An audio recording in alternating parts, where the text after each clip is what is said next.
Paranormal Punches is part of the Podbelly Network. Go to podbelly.com for more great podcasts.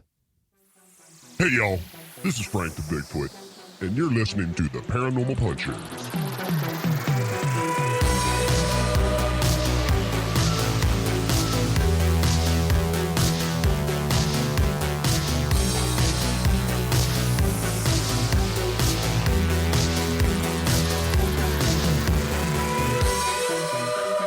Hey friends, welcome to Paranormal Punchers. We're a lighthearted podcast discussing anything paranormal, Bigfoot, haunted locations, UFOs, all of it. I'm Mark. I'm Alicia. I'm Dave. No Nash this time. Nope. He had a jam-packed weekend of stuff to do, so he just couldn't make time for us to hang out and talk about the spooky topic today. And that topic is the Devil's Tramping Ground in North Carolina. Mm-hmm. This was a listener-submitted topic, submitted by Chad Penrod. Thanks, Chad. Greatly appreciate that. Yeah. All right. Alicia, Okay. take us down to North Carolina. Okay. The Devil's Tramping Grounds, one of the most haunted spots in North Carolina, is a spot of barren land located in a forest near Harper's Crossroads, North Carolina. Local legend alleges that the devil tramps and haunts a barren circle of ground in which nothing is supposed to grow. And that is where he thinks of ways to bring his evil into this world. Is that like dramatic pause right there? Yes. Dun, dun, dun. Now the Sounds like he's just going up on the surface to throw a temper tantrum, stomping around in a circle. Yeah, he's walking in circles. But now the Devil's Tramping Grounds is a foot-wide bare path forming a perfect circle, 40 feet in diameter. Now, is it perfect? I would say it's not quite a perfect circle, but it's pretty close, I would say. Legend has it that nothing has grown within the 40 feet ring for over 100 years. But I also saw there were some written accounts of before the American Revolution, like them talking about this. So it's been a while since nothing's grown in there. It's been a while. Your usual vegetation surrounds the circle. So trees, grass, bushes. But only a wiry grass grows inside it. And nothing can be found on the path itself.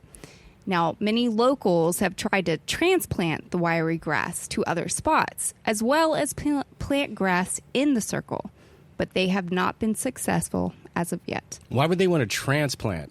Because they wanted to see if it will grow somewhere else. What if it did and started taking over good vegetation? I know. With the devil's grass. Now, something interesting I need to bring up, it is actually getting smaller. So now it's only like 20 feet across, I think.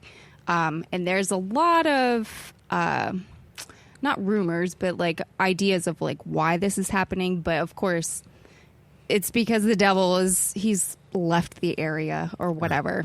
So, yeah. Or shrunk. Right. You know, it makes little circles. Well, he realized he could get more of his 10,000 steps in a smaller diameter. Yeah. Okay. Yeah. You think Satan's got the Fitbit? Yeah. Okay. Now, some of the paranormal or unexplainable things that people have experienced there. Visitors have tried to lean sticks and sticks and other obstacles against each other in the path at dusk, only to find in the morning that they have been cleared away.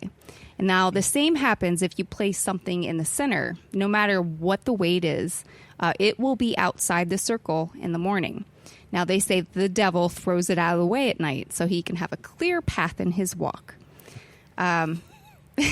So I like it more that as he's walking, he's just like frustrated about something, and he's just kicking like kicking it. Yeah. Now, some have said that it actually disappeared completely, so it's not even nearby. Animal. I was going to say, speaking of people, talking about it, I found this on roadtrippers.com from Greg Newkirk. Oh. You know him from the show with the goblins? Hellier. Yeah, Hellier. Whew, that almost fell out of my head. And he wrote a comment in this article. one of the neatest locations from American urban legends, and one that holds up. If you visit, be sure to bring a regular old compass with you so you can watch it spin wildly in the center of the tramping grounds. Some people complain about being sick in the middle. Just something to be aware of. Well, that is another thing. People will find that the compass, if you bring compass inside the circle, it will skew by about 5 degrees. And they do say that if the soil is high in iron, it could possibly do that with your compass, but soil studies show that it's made up of sodium, zinc, and copper mostly. So that's interesting. Right.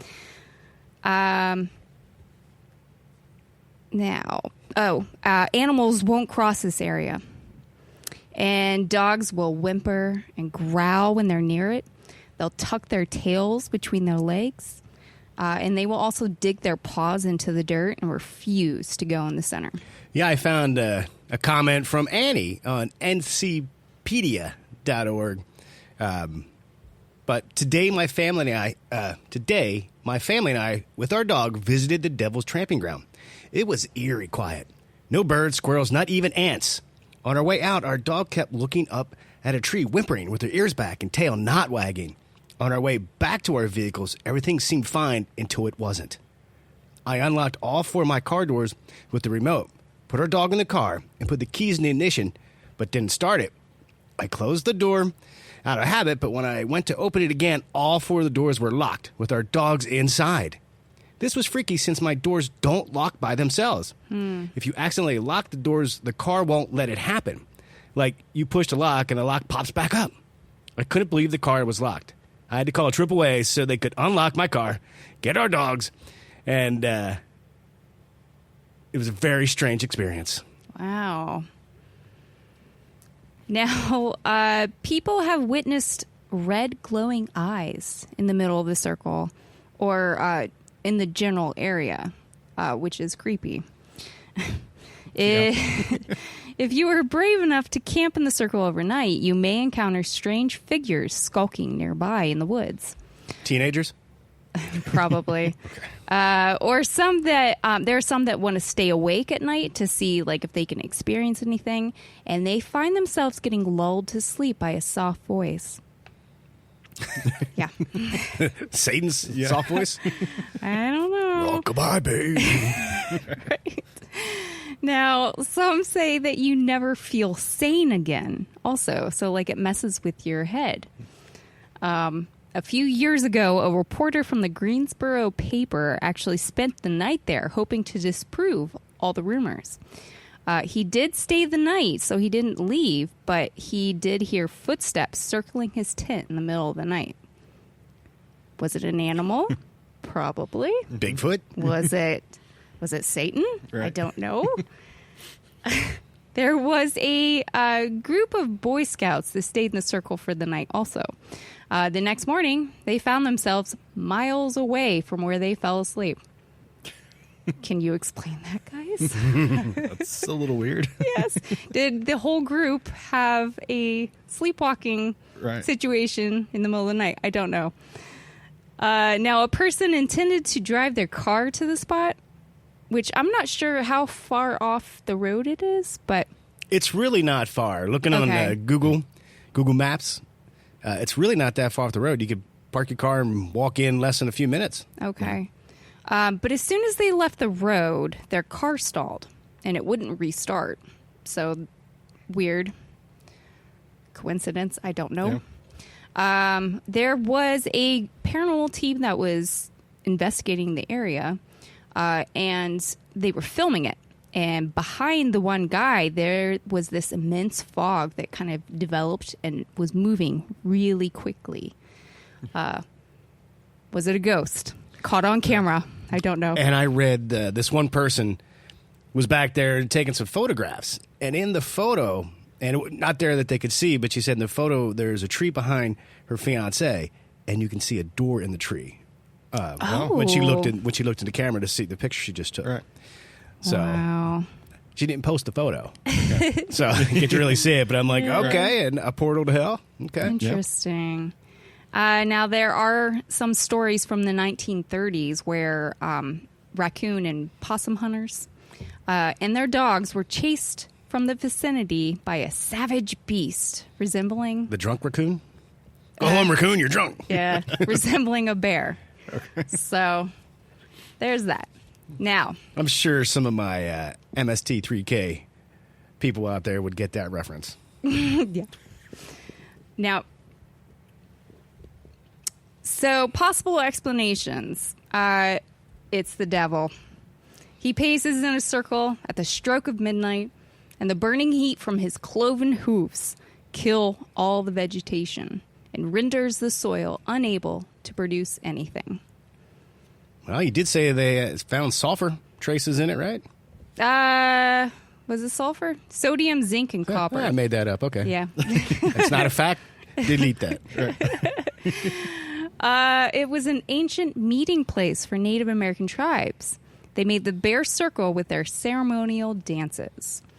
Now, I also saw something about one thing that I wanted to send Dave on, and he was going down a path. So go for it, Dave.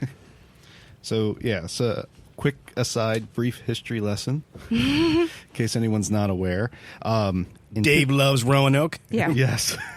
So in 1587, John White founded the colony of Roanoke and brought English settlers over here. And it was the first English settlement in the New World that had men, women, and children. And actually the first quote-unquote American was born here. Virginia Dare, who was John White's granddaughter, was born here shortly after they landed. And after a little bit, White returned to England and couldn't make it back for about 3 years, a little over 3 years, due to a number of different reasons. But when he got back, the entire colony was deserted. There was no one left there. All the buildings had been torn down and whatnot. So as they're searching around, they came across the word Croatoan. I think I'm saying that correctly. Yeah, that's how I would say it. Carved into a tree. And there was supposed to be, they had agreed on this, that if they were going to move the colony, they would carve into a tree where they were going. And if it was under duress, if they were being attacked or forced or whatever, they were going to put a cross under it. And there was no cross on the tree. So he believed that it was a perfectly, we just decided this wasn't a good spot. We're going to move somewhere else. But continued searching, never found them. So no one knows what happened to the lost colony of Roanoke. But interestingly enough, that word, Croatoan, comes into play with the Devil's Tramping Ground. Mm-hmm. There is a theory that a tribal chief whose name was Croatoan was killed in a battle at that site and buried there, and it became a sacred area. Mm-hmm. And that the people from Roanoke actually started interacting more and more with the Native American tribes, one of which was the Croatoans, mm-hmm. and that they may have decided just to go with them into the wilderness, and that's what happened to them. Now, going a little bit further off track on this, the weird thing is, so this word Croatoan showing up for a disappearance of an entire set of people. Well, it keeps doing the same thing. It shows up with some pretty notable disappearances. Right before he died, Edgar Allan Poe disappeared for a period of time and no one could find him. And when he was found, they put him in a hospital bed, which became his deathbed. And he kept incoherently saying over and over, Croatoan, Croatoan, Croatoan. After she disappeared, in her journal, it was found that Amelia Earhart had scribbled in places Croatoan. Wow. There was a horror author who vanished in Mexico in 1913. The last bed he slept in that was known, carved in the bedpost was the word Croatoan. Wow. And Black Bart, a stagecoach robber, he was in prison. They're in his cell. It was scratched in the wall, Croatoan. He was released from prison and never seen again. And then finally, a ship, the Carroll A. Deering, ran aground in 1921 into Hatteras Island. There was nobody on board. And in the logbook, all it said on the last page was Croatoan. No. So the interesting theory around all of this is that the Croatoan people have a belief that the land is a living spirit, and that this spirit, when it gets angry, it will turn whatever's offending it into nature, trees, rocks, things like that, as though everything dealing with the Roanoke people and all these other things, they just got turned into different natural things. Is it all emanating from this Devil's Tramping Ground, though? Well, what did Poe get turned into? A raven? Maybe. So, Wow. yeah. So it was definitely an interesting, shaving the yak exercise on this one. So. Yeah, very interesting. Yeah. I mean, now I want to learn more about I know. all these people writing Croatoan. Right. Yeah. That's so fascinating. Yeah. Now, to go on that, they say that it was it was the site of a battle between two rival Native American tribes. Apparently, the blood of those killed there soaked the ground so much that nothing would ever grow there again. The losing tribe then fled to the Outer Banks and became the Croatoan tribe that befriended the Lost Colonists. Right. So, interesting. Yeah. Now, Mark, did you have some stuff about UFOs? Well, just a little. Yeah. But some people have a theory that it's the site of a UFO landing. And whatever, engines that ET's using had permanently just scorched and decimated that area, so nothing will grow. Radiation, whatever's coming out of the warp drive. Now, so I was just like, okay, North Carolina, UFOs. So I wanted to check that out. And Dave, you should know, one of the earlier episodes, we talked about the Brown Mountain Lights. Oh, yeah. In North Carolina. So it turns out North Carolina is top 10 list of states with UFO sightings. Wow. So I'm like, all right, that's interesting. So let's see. So since the 1950s, there have been 2,822 UFO sightings reported in North Carolina. Interesting. Wow. Yeah.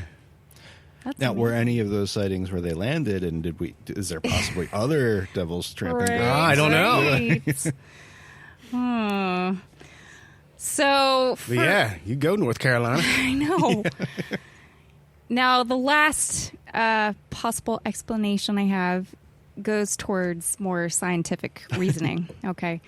Uh-oh. Yeah, I know. The pine forests of both North and South Carolina have naturally occurring salt licks where the soil has high concentrations of salt.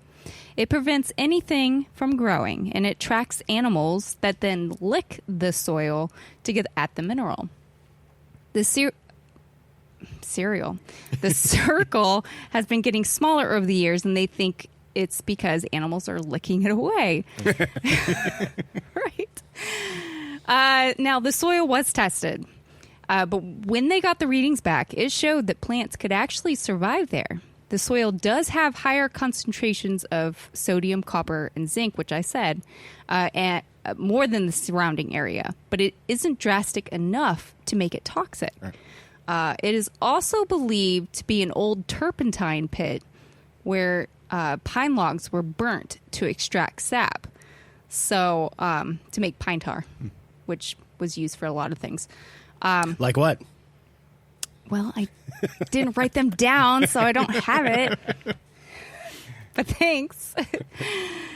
But yeah, that's all I have as far as explanations, possible ones. I don't know if you guys have any other ones you want to add, or. Well, I also saw the Salt Lick theory, Okay. But it doesn't really explain why they say animals don't want to get near it. True. And why dogs get upset I and know. things like that. Like Yeah. it's plausible from a, normal explanation, but it doesn't explain all of the weird variations going on there. So Yeah. even if that's somewhat of a root cause, I don't think it explains enough of everything.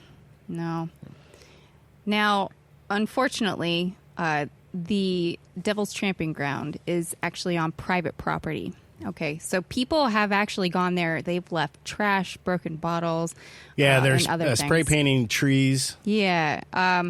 So I did find one thing. The property owners, they say that, it's okay to come explore, but please be respectful and take your stuff with you. So that is the only thing I can say. If you want to go find this spot, be respectful. Maybe that's why it's shrinking. Yeah. Kids are coming in, partying. They're building bonfires in the middle of this thing, doing graffiti, and maybe Devil's like, I'm out. I got to find a new spot. So maybe a circle will pop up somewhere else. Yeah.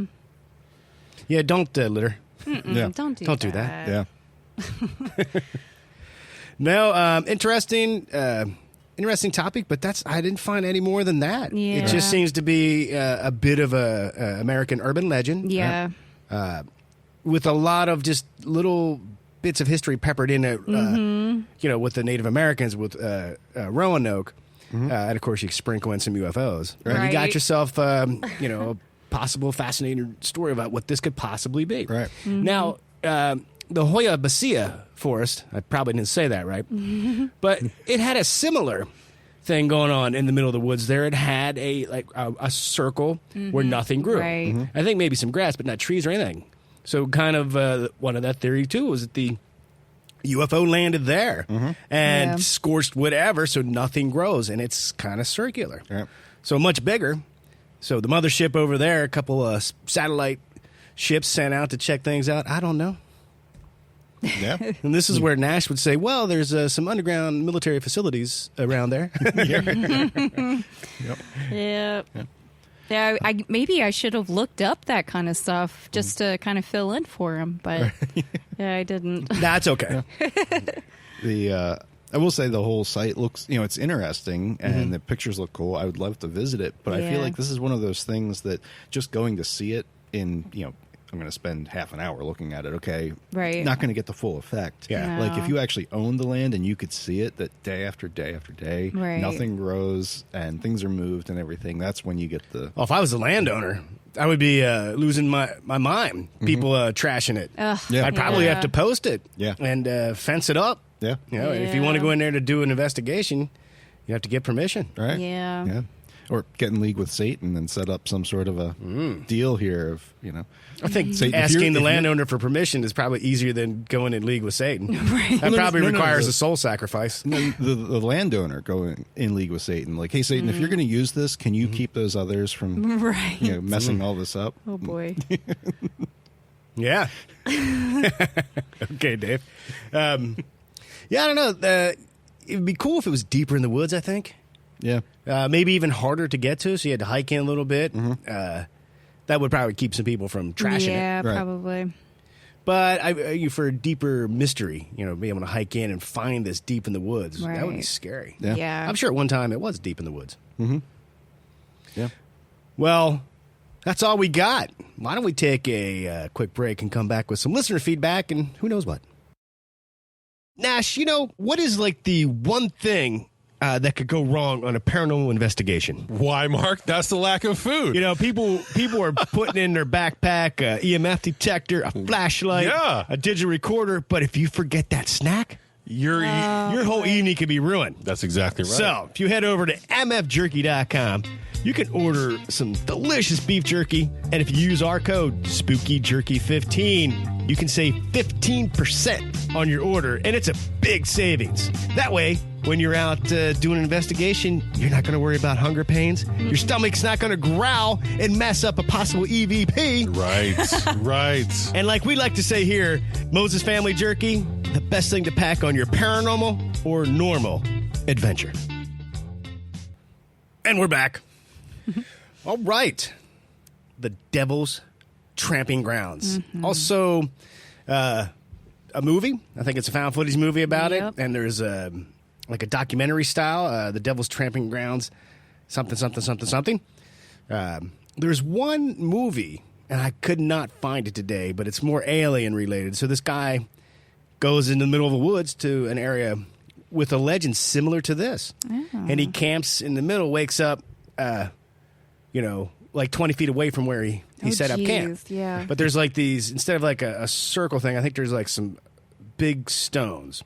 And it has, obviously aliens show up. Mm-hmm. So I was like, oh, that's kind of taking that lore and making a movie out of it. That's interesting. If I had the title, if I get the title, I'll let you know. There's also 2 horror novels that mention it.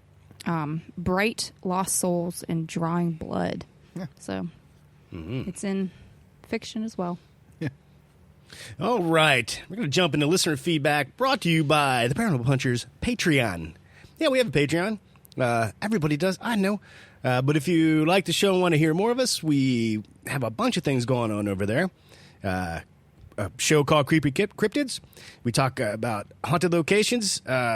We have the Halloween trivia video extravaganza that we're working on that's going to drop in October. And a show we call The Weekend Show. We talk about movies, what happened to us, all kinds of stuff. Yeah. So if you need some more of us in your ear holes, check us out on Patreon. You didn't like that phrase, Dave? It's not like I made it up. I'm pretty sure Kevin Smith says stuff like that all the time. Right. All right, listener feedback. Kick it off here with Dravenous Thorn. Another topic idea. This time, the story of the exorcism of Annalise Michael. I've heard of this. Dravenous, thank you so much for dropping topics on us. I'll put it on the list. Thank you so much for listening. Let's see, Old Stuff Yellowbird. He said, Alien Abduction Incident in Lake County was the movie you guys were thinking of in the Hinsdale House episode. That movie kind of freaked me out a little when I saw it as I was a kid in the 90s, even though I knew it was just a movie. Maybe Nash was thinking of that one. I had to look it up, and the movie I was trying to describe was the 1986 movie Invaders from Mars, directed by Tobe Hooper. That's when we're talking about the farmhouse and the lights coming up over the fence. Okay. But now, Old Stuff Yellowbird, I'm going to go check out Alien Abduction. Looks like it's a found footage movie. Alien Abduction, Incident in Lake County. Because I've seen the found footage movie Alien Abduction. And I can highly recommend it. Yeah. A little bit of a slow burn, but it's good. And it takes place in the Brown Mountains. Okay. Yeah. I think you'd like it, Dave. Or you don't like movies, do you? Right. Robert Spencer dropped a comment on our Facebook group. If you're not part of the group, you should be part of the group. Listening to The Weekend Show. Nice excitement with the bomber. Eek, glad you're all safe. Here's just about the best found footage movie I've seen. The Phoenix Tapes 97. And as a yearly tradition, I also try and watch the Treehouse of Horror series from The Simpsons. Robert, I'm going to check out the Phoenix Tapes 97. I feel like I might have seen it. Yeah, I think I can't remember, might have. but I'm going to check it out. Good recommendation. Because we are coming into that time where all I'm going to be doing is watching horror movies. Yep. I'm surprised it wasn't earlier, but it usually starts. It's beginning of September, end of August. yeah. This time a little late, but I watch a lot of stuff. So just trying to find those ones I want to rewatch. And surprisingly, I'm finding myself being drawn to the Blair Witch Project. Like I feel like I got to watch it again. Yeah. All right. We heard from Danielle. Hey there. I found your podcast today on Spotify and have been listening to it while working. The first episode I listened to was the Brushy Mountain State Penitentiary episode, since I grew up about 10 minutes from the prison, and I know a lot of people who work there. Great episode. Thank you. Danielle sent us a nice long email here, so I'm going to skip through and paraphrase a little bit. First, the town is named Petros and is pronounced Petros. Like P, then toss, but with an R sound at the end. Not Petros. Okay. I probably should have read it first, and I would have said it. Right. Well, thanks for correcting me there, Danielle. Appreciate it. And let's see. Also, most people who have paranormal experiences at Brushy during the day have them at the back of the cafeteria in an area where the prisoners would wait in lines to get their food. A common area for stabbings. Ooh. I've been told there's a couple people who have left the cafeteria with a scratch mark on their side and or back. But my only experience was just feeling like somebody was standing directly behind me when the only other person in the cafeteria at that moment was my partner, who was in front of me. I really hope you all find a time to come down and spend a day or two exploring Brushy and the surrounding area. Best of luck. Keep doing great things. Aw. Thanks, Danielle. Thanks for sending the email. It was a great read, and I shared it with the team. There's just no way I could read all that without Do it justice. yeah, we'll do it justice. Thank you. I'm so glad you found the podcast, and yeah, Tennessee's on the list of places to go. I know. And the state penitentiary. See, couldn't even get through that. Brushy Mountain sounds really cool. All right. If you would like to send us some feedback, just go to paranormalpunchers.com. You'll find all the ways to contact us. We love to hear from you. We love topic ideas because sometimes we don't know what to, so you help us out greatly with that. And if you want to send, now we're getting towards the Halloween time. Like I said, you want to share your list of top favorite horror movies to watch during Halloween? Do so. If you want to suggest a place for us to go visit, please drop us a line. If you want to tell us about a paranormal experience you had, this is the place to do it. All right. Anything else before we let our wonderful listeners go? No, I think we covered the topic as best as we could. I think it would be cool to go see it, but I don't know. I don't know if I would want to stay there. But right. We just went down to Gettysburg and went into the Gettysburg Cemetery. Oh, I don't know. What was it, like 10:30, 11? Yeah. So we explored that. I didn't get any EVPs, but also, Alicia wanted us to get out of there. She was worried they were going to lock us in because we technically were in there after hours. We probably shouldn't have been, but, we didn't get caught. Yeah. So it's okay. I didn't want to get in trouble. Right. Is really what it came down to. So. Yeah, I took some photos. Nothing out of the ordinary in them. No EVPs. But then we got out of there and went and got another beer. So it all worked out. So we're going to go down there and try to do some more stuff in Gettysburg since it's only like an hour and 15 minutes for us.